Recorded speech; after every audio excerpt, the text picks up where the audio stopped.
Bismillahirrahmanirrahim. Assalamualaikum warahmatullahi wabarakatuh. Perkenalkan, nama saya Sri Rahayu dengan NIM 141/2019-0206. Di sini saya akan memaparkan hasil literatur review saya yang berjudul Dampak Hidrokarbon Aromatik Polisiklik Terhadap Manusia.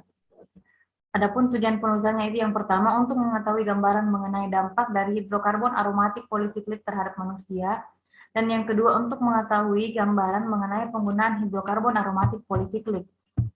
Hidrokarbon aromatik polisiklik PaH4 merupakan kelas penting dari kontaminan lingkungan yang tersebar luas. Mereka biasanya terbentuk melalui pembakaran bahan bakar fosil dan pembakaran berbagai zat yang ditemukan dalam jumlah yang signifikan dalam knalpot mobil, asap rokok, berbagai makanan, dan produk sampingan limbah industri. Mereka dapat memberikan efek toksik utama termasuk perkembangan kanker di berbagai jaringan, penyakit kardiovaskular, hilangnya kesuburan, dan imunosupresi. Kemudian metode ini berbentuk literatur review dan jurnalnya ditelusuri melalui Google Scholar dan Mendeley. Adapun kriteria jurnal yang pertama itu kriteria inklusif. Artikel atau jurnal yang dipublikasikan Google Scholar dan Mendeley. Artikel atau jurnal yang membahas mengenai dampak hidrokarbon aromatik polisiklik terhadap manusia. Yang ketiga, artikel atau jurnal berbahasa Inggris dan berbahasa Indonesia. Dan yang keempat, artikel atau jurnal yang dipublikasikan pada rentan waktu 2018 sampai 2021. Kemudian kriteria eksklusi, artikel atau jurnal yang tidak dapat diakses dan di-download. Kemudian yang kelima, artikel atau jurnal yang tidak sesuai topik studi literatur. Kemudian hasil, berdasarkan 6 jurnal yang saya temui dari 5 jurnal internasional dan 1 jurnal nasional, ditemukan hasil sebanyak 16.800, kemudian dilakukan screening sesuai kriteria yang telah dibuat sehingga menghasilkan 6 jurnal yang sesuai dengan kriteria inklusi dan eksklusi.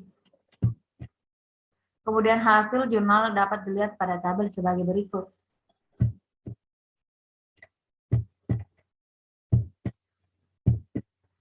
Kemudian hidrokarbon merupakan salah satu kontaminan yang harus mendapatkan perhatian serius karena keberadaannya di alam dapat memberikan pengaruh buruk bagi manusia dan lingkungan.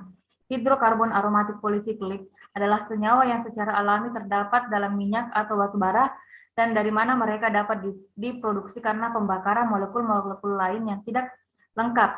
Hidrokarbon aromatik merupakan senyawa organik yang tersebar luas di alam, bentuknya terdiri dari beberapa rantai siklik aromatik dan bersifat hidrofobik. Zakaria et al. Menyatakan bahwa PaH dapat memasuki ekosistem sungai melalui beberapa sumber dan jalur. Sumber utama berasal dari pembakaran kayu dan batu bara, knalpot kendaraan bermotor, serta pembangkit panas dan listrik. Kemudian dampak hidrokarbon aromatik polisiklik. Efek berbahaya dari PaH yang tertelan berasal dari fraksi PaH yang dilepaskan dari nutrisi tanah atau bahan organik terkait di lumen usus dan setelah penyerapan usus, mencapai enterosit usus dan hepatosit hati. Dalam sel-sel ini, PaH dapat bertindak sebagai ligan pada reseptor aril hidrokarbon manusia yang memainkan peran sentral dalam respon toksik hidrokarbon aromatik tertentu dengan regulasi enzim biotransformasi manusia yang khas.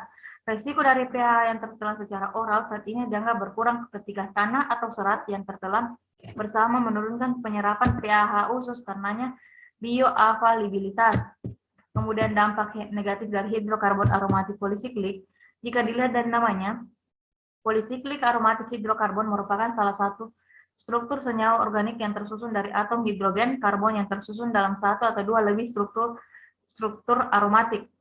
Berbagai macam senyawa PaH, yaitu jumlah PaH sangat melimpah di bumi ini. PaH banyak dihasilkan dari pembakaran tidak sempurna, bahan-bahan organik seperti misalnya kebakaran hutan, pembakaran bahan bakar fosil, letusan gunung Merapi, dan pengolahan makanan yang tidak tepat. Karena sifatnya yang lipofil dan karsinogenik, maka pencemaran PaH di lingkungan, terutama dalam makanan, tidak boleh dianggap ringan.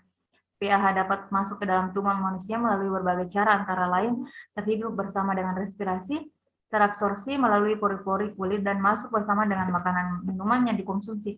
Oleh karena itu, pentingnya bagi kita untuk dapat memperhatikan hal-hal kecil seperti ini. Itulah hasil pemaparan dari saya. Lebih dan kurangnya mohon dimaafkan. Wabillahi taufiq wal hidayah. Wassalamualaikum warahmatullahi wabarakatuh.